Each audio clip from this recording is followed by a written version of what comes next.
we were in some kind of desert setting, a very, very bone dry desert. And we, but when I say we, I was with what felt like a couple of friends, maybe. And we drive up to this cave entrance, this brown rocky area. And there was an entrance into the cave. And inside there was like, I don't know, like all kinds of shopping and hotels and all sorts of activity taking place inside this cave, which on the outside just looked like a big brown rock.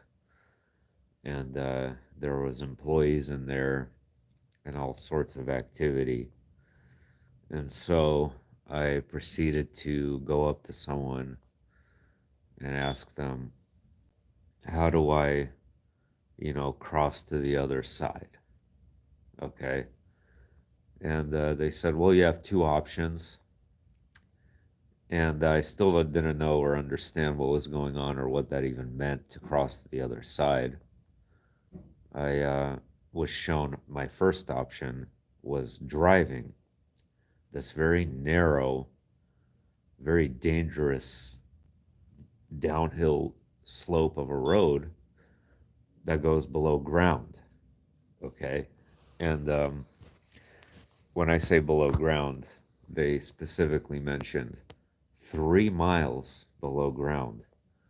You have to drive 3 miles below ground, and only then can you emerge on the surface, uh, because you have to pass this sort of barrier, um, this strange anomaly or some kind of magnetic barrier that makes it incapable of passing just between two places, like between this door, right?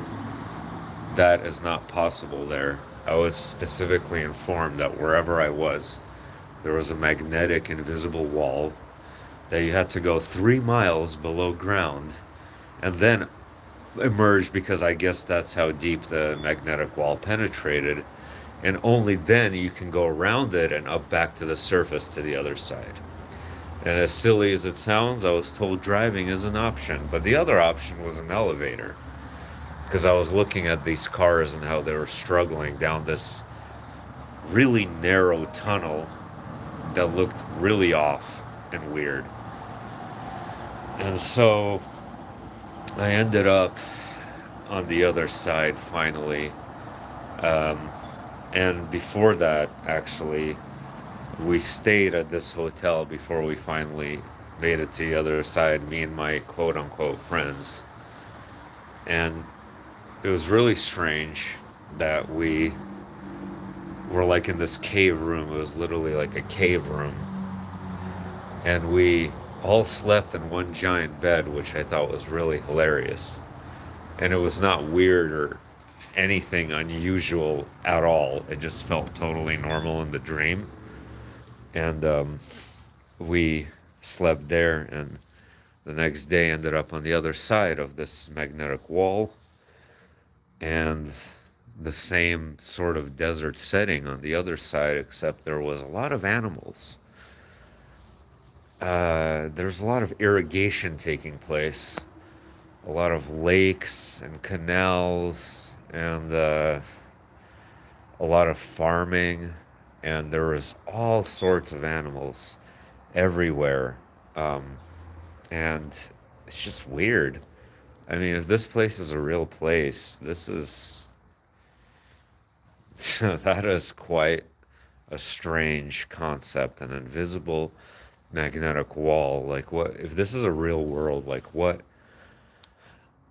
happened here where you have to go to such depths to travel from literally one side to another? Imagine a border wall 3 miles long And I guess on the surface, this magnetic wall is completely impenetrable for whatever reason. And I don't know if this entire world is like this. I don't know if this is the only location there that's like this.